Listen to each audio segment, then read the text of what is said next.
하나님의 말씀 욥기서 구약성경 욥기 38장 1절에서 11절까지 말씀입니다. 욥에게 말씀하여 이르시되 무지한 말로 생각을 어둡게 하는 자가 누구냐? 너는 대장부처럼 허리를 묶고 내가 네게 묻는 것을 대답할지니라. 내가 땅에 기초를 놓을 때 네가 어디 있었느냐? 네가 깨달아 알았거든 말할지니라. 누가 그것의 도량법을 정하였는지, 누가 그 줄을 그것의 위에 띄웠는지 네가 아느냐? 그것의 주추는 무엇 위에 세웠으며 그 모퉁이 돌을 누가 놓았느냐? 그때 새벽 별들이 기뻐 노래하며 하나님의 아들들이 다 기뻐 소리를 질렀느니라. 바다가 그 못에서 터져 나올 때 문으로 그것을 가둔 자가 누구냐? 그때 내가 구름으로 그 옷을 만들고 흑암으로 그 강보를 만들고 한계를 정하여 문빗장을 지르고 이르기를 내가 여기까지 오고 더 넘어가지 못하리니 내 높은 파도가 여기서 그칠지니라 하였노라. 오늘 하나님의 질문 8번째, 땅의 기초를 놓을 때에 너는 어디 있었느냐? 라는 제목으로 정다일 목사님께서 말씀 전해주시겠습니다. 많은 은혜 받으시기 바랍니다.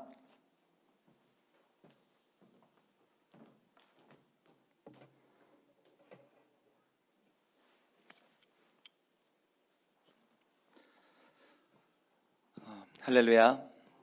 네, 저희가 계속해서 하나님의 질문 시리즈 말씀을 나누고 있습니다. 성경 속에 나와 있는 하나님의 질문들, 하나님께서 하나님의 사람들에게 하셨던 그 질문들을 구체적으로 하나하나 살펴보고 있어요. 저는 이 질문 시리즈를 함께 나누면서 또 준비하면서 좋은 질문이 갖고 있는 힘에 대해서 생각하게 됩니다. 우리가 똑같은 성경을 읽더라도 그 성경을 읽을 때 이것이 무슨 의미일까라는 이 질문을 하고 그 성경을 읽게 되면 그것은 더 이상 단순한 성경 읽기가 아니라 말씀 묵상이 되는 것을 경험하죠. 우리가 이 말씀을 읽으시면서 여러분들 또한 하나님의 질문이 나와 있는 그 본문들을 읽으시면서 만약에 그 질문이 나에게 주어진다면 나는 그 질문 앞에 어떻게 응답할 것인가를 한번 스스로에게 질문해 보시면서 이 말씀 시리즈를 함께 하셨으면 좋겠습니다.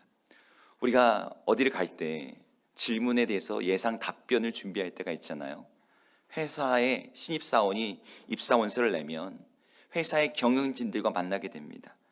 그때 아무 준비 없이 가는 사람은 없어요. 어떤 질문이 주어질지 예상 질문들을 뽑아보고 거기에 맞는 답변들을 준비해서 가는 거죠. 하나님의 질문 역시 하나님을 대면하는 상황에서 그들에게 주어졌습니다. 우리도 하나님을 대면하게 될 거예요. 그분의 얼굴을 맞대면서 그분 앞에 응답하고 대답해야 되는 날이 올 것입니다. 오늘 이 하나님의 질문 시리즈를 통해서 바로 그 질문에 대한 대답들을 매일매일 준비하시고 고민하시고 고백하시는 여러분 되기를 축복합니다. 자, 오늘 이 하나님의 질문 시리즈를 시작하면서 여러분에게 맥락을 한번 같이 이야기하면서 말씀을 나누려고 해요. 여러분, 하나님께서 질문을 하실 때 질문에는 맥락이라는 것이 있습니다. 그냥 더하기 문제를 내시는 게 아니잖아요. 그렇죠? 어떤 질문에는 그 질문이 주어진 상황이 있고 특별한 배경들이 있어요. 이 맥락에 따라서 이 질문의 뉘앙스와 의미가 완전히 달라지게 됩니다. 오늘 질문이 대표적으로 그래요. 오늘 핵심 되는 질문은 4절에 나오는데요. 우리 한번 4절을 한번 같이 읽어볼까요? 읽겠습니다. 시작. 내가 땅에 기초를 놓을 때 내가 어디 있었느냐? 내가 깨달아 알았거든 말할지니라. 아멘. 여러분들 이 질문을 그냥 보면 하나님이 세상을 창조하실 때 너는 어디에 있었느냐라는 걸 묻는 걸 보니까 그래, 하나님은 이렇게 위대하시고 온 세상을 창조하신 분이시고 크고 놀라운데 넌 뭐야? 너 보잘것없는 인간 아니야? 네가 뭔데 하나님께 따지고 되는 거야? 라는 식으로 이 질문의 뉘앙스가 들리기 쉬워요. 그런데 오늘의 이 말씀, 이 질문이 주어진 맥락을 보면 이 질문의 의도가 그것이 아니라는 것을 알게 되는 거죠. 그런 점에서 오늘 질문을 살펴보기 전에 그 맥락을 좀 봐야 됩니다. 맥락을 알려주는 구절이 1절인데요. 1절 한번 같이 읽어보겠습니다. 시작. 그때 여호와께서 폭풍우 가운데에서 욥에게 말씀하여 이르시되. 아멘. 이 구절에 두 가지 맥락이 나옵니다. 첫 번째는 그때라고 하는 시간적인 배경이에요. 하나님이 그때에 욥에게 비로소 말씀하기 시작했어요. 욥에게 질문하기 시작했어요. 그럼 여기서 말하는 그때는 언제일까요? 고난받고 있던 욥이 하나님께 막 따져 물으면서 하나님, 나의 질문에 대해서 대답해 주세요 라고 말했던 때일까요? 아니에요. 혹은 욥의 친구들이 욥과 함께 머물러서 막 논쟁하고 토론하고 누가 맞니 네가 맞니 이렇게 하고 있었을 때였을까요? 그때도 아니었습니다. 여기 나오는 그때는 엘리후라고 하는 제3의 인물이 등장해서 욥과 욥의 친구들 모두의 잘못에 대해서 비판하던 그때였어요. 그러면 엘리후라는 사람이 뭐라고 말하기 시작했을까요? 엘리후라는 사람이 여러 가지 얘기했지만 마지막 변론에서 뭐라고 얘기하냐면 하나님의 무한한 지혜에 관해서 얘기합니다. 그래서 자연현상을 보면서 이 자연현상에 하나님의 지혜와 권능과 위엄이 대단하지 않느냐?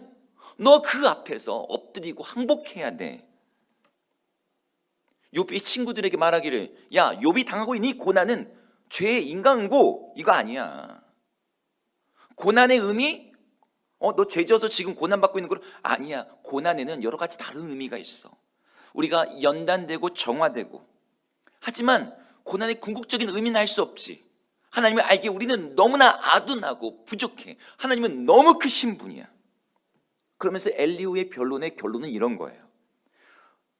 전능자는 너무 대단하시기에 우리는 그분을 알 수도 없고 찾을 수도 없고 그저 우리는 뭐 할 뿐이다? 그 하나님을 경외할 뿐이야. 이거 조금 더 어려운 말로 하면 하나님은 초월하신 분이라는 거예요. 이슬람교의 알라신이 그런 존재죠. 너무 위대하고 너무 어마어마해서 우리가 닿을 수 없고 우리가 상대할 수 없는 존재. 그래서 너무 위대한 분이어가지고 우리처럼 티끌 같은 보잘것없는 우리한테 별 관심 없고 너한테 내가 무슨 고난을 특별히 주고 이런 분 아니라는 거예요. 엘리후가 이렇게 얘기하면서 우리가 다 품을 수도 없고 논쟁할 수도 없고 상상할 수도 없는 분이라고 이야기를 딱 마쳤는데 바로 그때 하나님이 나타나신 거예요. 하나님이 왜 그때 나타나셨을까요? 그럼 그렇지. 엘리후 네가 바른 말했구나. 내가 말하던 게 바로 그거였어 라고 동조하기 위해서 바로 그 시점에 나타나신 걸까요? 아닙니다. 하나님이 나타나신 것 자체가 엘리후의 의견에 대해서 반론이었던 거예요. 하나님은 초월하실 뿐만 아니라 임재하시는 분이시고 멀리 높이 계신 분일 뿐만 아니라 가까이 함께 계시는 분이신 것을 하나님은 자신의 등장과 함께 보여주고 계셨습니다. 엘리후가 이렇게 말하고 있을 때 하나님이 나타나서 말씀하셨다는 것은 방금 읽었던 그 4절의 말씀을 전혀 다르게 보게 만들어요. 야, 너 이거 알아? 내가 세상 지을 때 너 어디 있었어? 야, 더하기 빼하기도 못하는 주제에 무슨 곱하기 나누기 지금 이거 물어보는 거야? 고난의 의미? 하나님이 지금 이렇게 질문하고 계시는 게 아니라는 것이죠. 이 뒤에 나오는 모든 질문들의 의미도 바로 이런 맥락에서 봐야 되는 거예요. 두 번째 맥락이 있어요. 방금 읽었던 구절 한번 다시 한번 볼까요? 38장 1절인데요 다시 한번 보여주세요. 같이 읽겠습니다. 시작. 그때 여호와께서 폭풍우 가운데에서, 여기 두 번째 맥락이 나오는데 두 번째 뭐가 나온 것처럼 보이십니까? 여러분 눈에 폭풍우 가운데라는 말입니다. 여러분, 폭풍우 가운데 하나님께 욥에게 말씀하고 계십니다. 저희가 몇 주 전에 하나님의 질문 시리즈를 하면서 그때 우리 김정일 담임 목사님이 엘리야에게 하셨던 질문을 가지고 말씀을 나눴어요. 엘리야야, 내가 어찌하여 여기 있느냐? 근데 이 질문이 시내산에서 주어졌잖아요. 모세가 있던 그 동굴 앞에서 엘리야가 있을 때 하나님이 그에게 나타나셨습니다. 그런데 하나님이 나타나실 때에 동반되는 몇 가지 자연현상들, 크고 강한 바람, 오늘 말로 치면 폭풍우죠. 크고 강한 바람, 그리고 지진, 그리고 불. 근데 그 가운데 하나님이 계시지 않은 거예요. 하나님이 어디 계셨죠? 세미한 음성, 부드럽고 위로하는 말씀으로 엘리야에게 나타나셨어요. 엘리야가 지쳐 있고 낙담해 있고 우울증과 탈진 가운데 있던 상황에서 하나님이 그를 배려하고 돌보시는 방식이 그러한 모습이었죠. 하나님이 일하시는 방식을 보여주는 것이 바로 그 세미한 음성이었습니다. 그런데 오늘 본문에서는 하나님이 폭풍우 가운데에서 욥에게 말씀하세요. 여러분, 지금 욥이 어떤 상황입니까? 고난받고 있는 상황이에요. 만신창이에요. 여러분, 이런 욥이라면 엘리야에게 세미한 음성으로 말씀하셨다면 욥에게는 세미세미한 말씀을 해주셔야 되지 않겠습니까? 더 부드럽고 더 여리고 더 위로해 주시는 말씀을 해주시는 게 맞아 보이는데, 하나님은 가뜩이나 마음이 무너지고 힘든 사람한테 폭풍우 가운데서 세찬 바람과 정말 막 설 수도 없는 그런 폭풍 속에서 말씀하고 계시는 거죠. 여러분, 폭풍은 욥의 인생을 무너뜨리던 바로 그날부터 그에게 주어졌어요. 욥의 고난이 시작되던 그날, 거친 들에서부터 큰 바람, 폭풍이 불어와서 그의 맏아들의 집에 네 기둥을 쳤습니다. 그 아들의 집에 잔치 위에 모여있던 10명의 자녀가 그 폭풍 속에서 모두 죽었어요. 욥은 그 폭풍 속에서 그의 마음 담기 무너졌습니다. 욥기 전체에서 폭풍은요, 고난을 의미해요. 집도 자녀들도 재물도 건강도 폭풍 속에서 다 날아갔어요. 그런데 그 폭풍 속에서 하나님이 말씀하셨다? 이것은 뭘 보여주는 거예요? 하나님이 지금 고난 중에 말씀하고 계신다는 것을 보여줍니다. 이전까지 욥은 이렇게 생각했어요.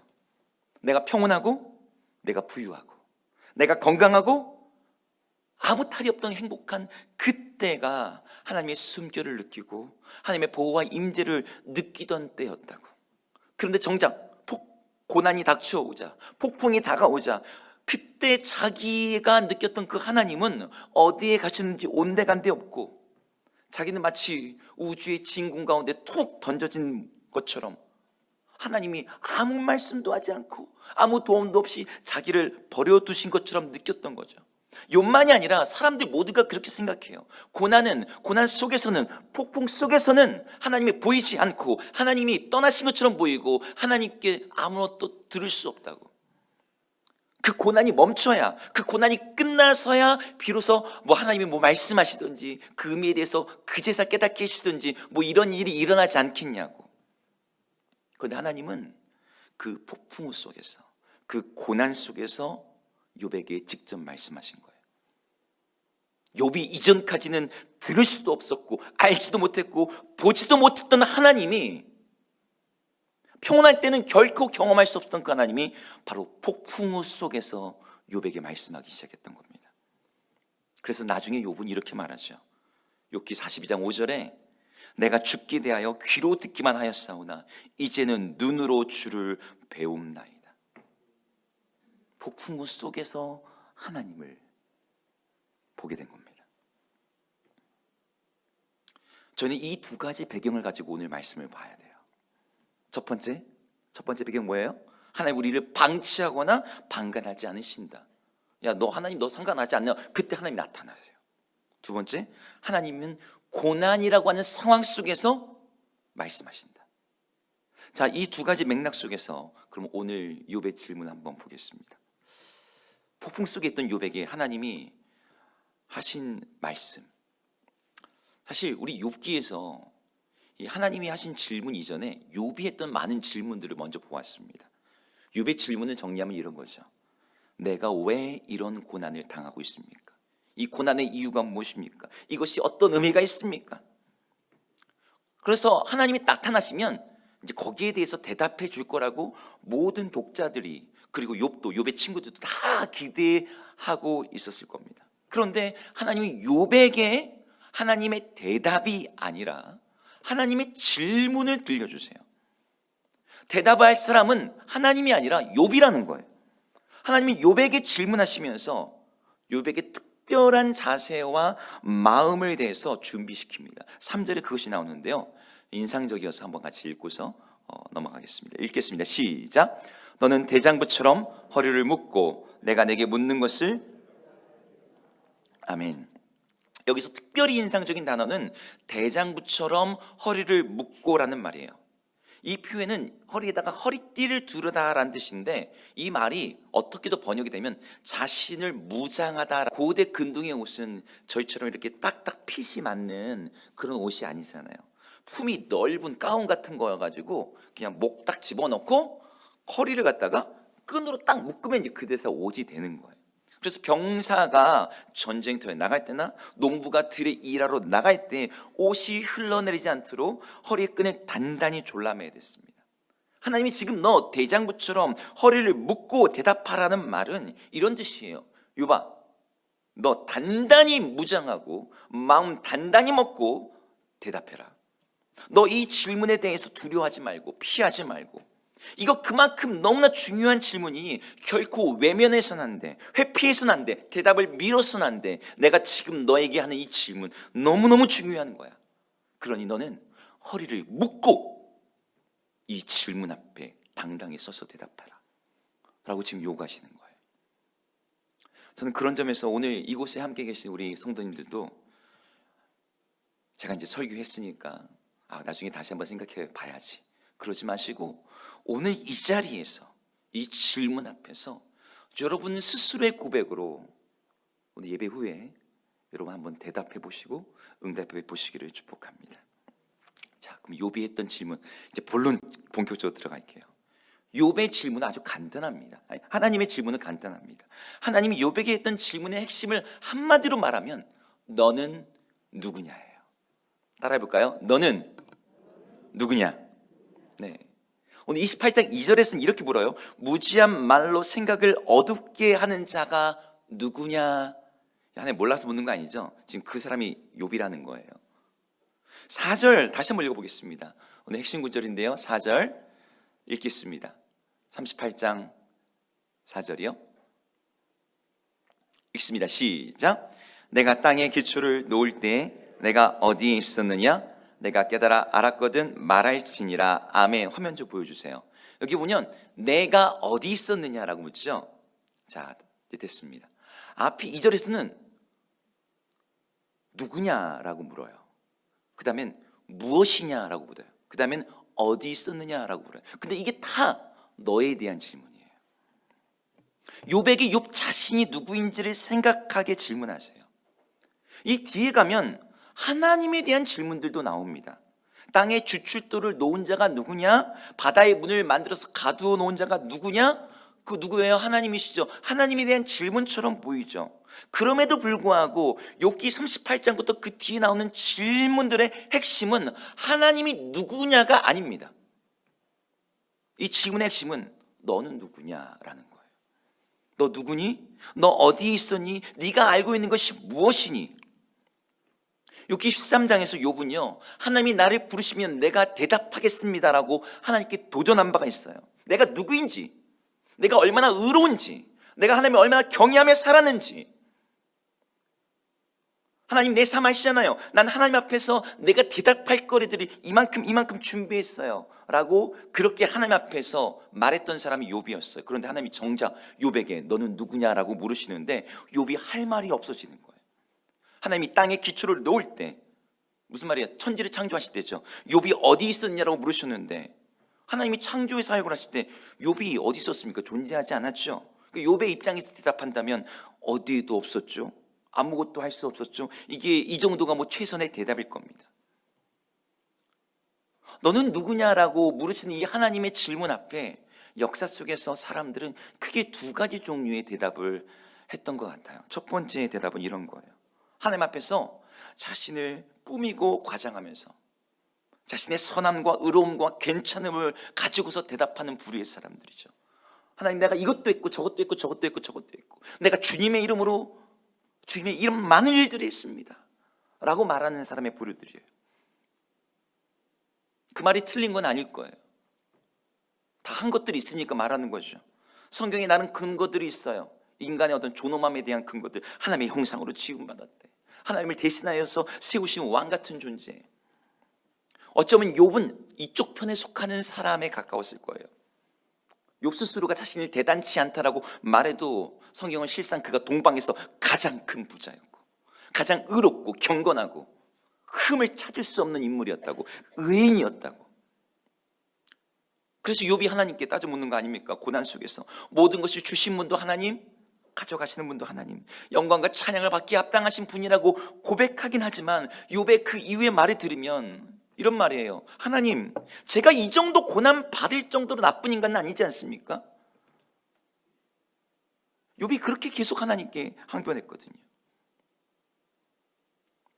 이것은 이솝 우화에 나오는 배를 부풀리는 그런 개구리 같은 대답이에요. 많은 사람들이 난 이만큼 크고 난 이만큼 강하고 난 이만큼 의롭습니다 라고 말하면서 숨을 들이켰어. 자기 배를 키우는 그 개구리, 커다란 소 옆에서 자기의 존재감을 드러내려고 숨을 들이마시고 들이마시고 들이마시지만 결국에는 배가 빵 터져버리는 개구리. 이 부류의 사람들은 그렇게 몰락합니다. 두 번째 부류의 사람들이 있습니다. 이 부류의 사람들은 이렇게 얘기해요. 하나님 앞에서 나는 아무것도 아니죠. 티끌이고 먼지고, 정말 너무 아무것도 아니죠. 여러분, 이쪽 이야기는 성경에 더 많아요. 너는 흙이니 흙으로 돌아가라, 뭐 이런 말씀이 아니어도 그냥 우리들이 경험하면서 살아가면서 그냥 경험적으로 알잖아요. 나 진짜 아무것도 아닌데, 정말 보잘것없구나, 내가 정말 연약하구나. 욥의 친구들과 엘리후는 이쪽 편이에요. 야, 사람이 아무리 대단하고 아무리 훌륭해도 아무리 선해도 하나님 앞에서는 다 죄인이야. 선한 거 아무것도 없어. 너무 보잘것없어.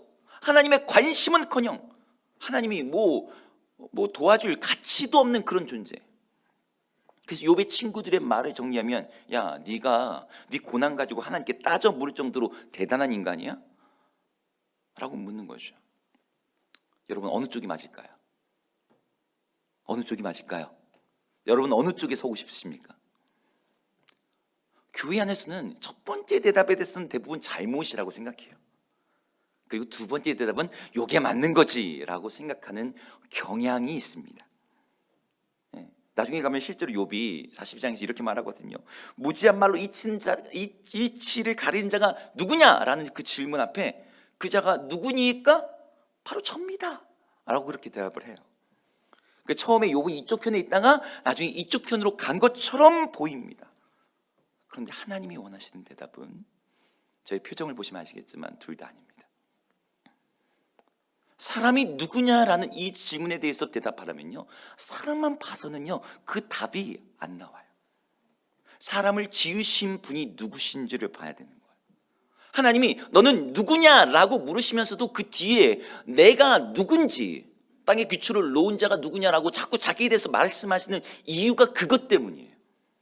하나님이 자기 자신에 대해서 말씀하시는 것은 우리가 누구인지에 대한 대답이 하나님이 누구인지에 대한 대답과 연결되어 있기 때문입니다.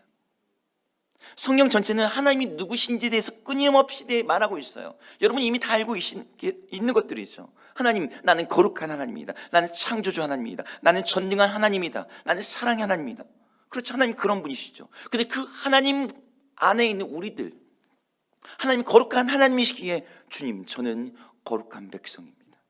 하나님이 전능한 하나님이시기에 저는 능력 주신 자 안에서 모든 것을 할 수 있습니다.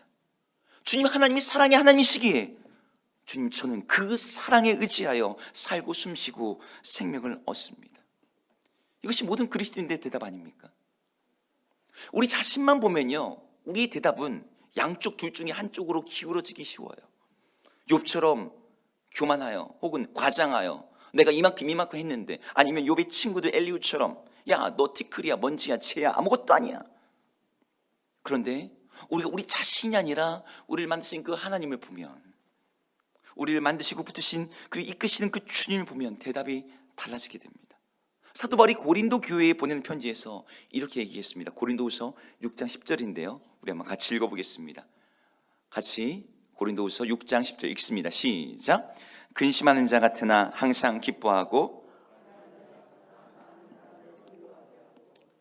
아무것도 없는 자 같으나 모든 것을 가진 자로다. 아멘. 이 앞에도 많은 내용이 있는데요, 여기서 말하는 마지막 구절이 저는 특별히 마음에 와닿습니다. 아무것도 없는 자 혹은 아무것도 아닌 자 같으나 그리스도 안에서 모든 것을 가진 자. 우리가 그 예수 그리스도 하나님을 알 때 우리는 우리가 누구인지를 묻는 하나님의 질문 앞에 온전히 응답할 수 있습니다.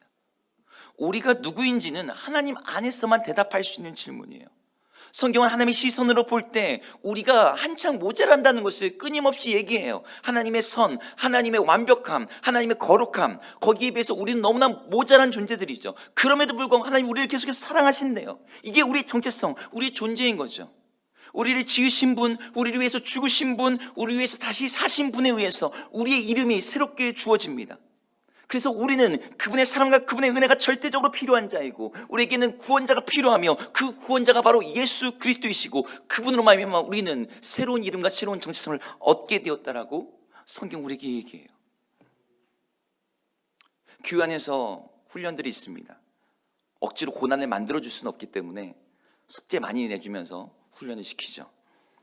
근데 제자훈련에서 뭔가 배우고 익히고 연습하고 훈련했더니 내가 영적으로 더 훌륭해지고 더 탁월해진다라고 생각하는 분들이 가끔씩 계세요. 그런데 그런 생각들이 이제 깨지죠. 공부를 하고 훈련했지만 그 자체가 우리를 변화시키지 못한다는 것을 제자훈련 수료하고 나면 압니다. 그것들을 하는 과정에서 우리가 보는 건 이런 거예요. 내가 하나님의 기준에, 하나님의 선하심에, 하나님이 우리를 부르신 그 소명 앞에 온전히 응답할 수가 없는 자이구나. 하나님의 은혜 없이는 살 수 없구나. 그걸 정말 뼈저리게 처절하게 깨닫는 사람들이죠. 내가 택글이지만 그리스도 안에서 생명이 된다는 걸 알고 나서 그리스도를 붙잡는 사람들. 다른 사람들은 별것 아니라고 하는 그것에 나의 목숨을 거는 사람들. 다른 사람들은 없어도 괜찮다고 하는 그 하나님의 은혜가 이 세상에서 가장 무엇보다 소중하기에 그 은혜의 소중함을 알고 말씀과 기도에 온심을 기울이는 사람들. 훈련을 통해서 경험하게 되는 게 그런 거죠. 예수 그리스도가 아니면 나는 아무것도 아님을 고백합니다. 그러나 그분 안에서 나는 새로운 존재가 됩니다. 그래서 그분을 붙잡기 위한 절박함과 간절함을 가지는 것. 이게 훈련의 목표예요. 하나님의 질문 앞에서 정작 욥이 가지고 있던 질문은 다 묻혀버렸습니다. 욥이 원래 가지고 있던 질문이 뭐였어요? 고난에 대한 질문이었죠.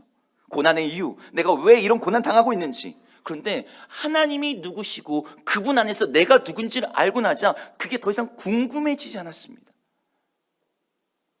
여러분, 작년 금요 기도회 때 11월 달에 구약의 기도 시리즈에서 우리 김재 목사님이 욥의 기도를 가지고 설교한 적이 있어요.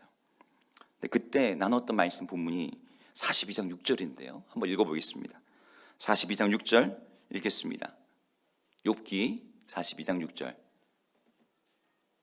시작. 그러므로 내가 스스로 거두어드리고 티끌과 제 가운데에서 회개하나이다. 자, 그대로 보여주세요. 여기 보면 회개라는 말이 나옵니다. 회개란 말은 돌이키다, 바꾸다 이런 뜻이에요.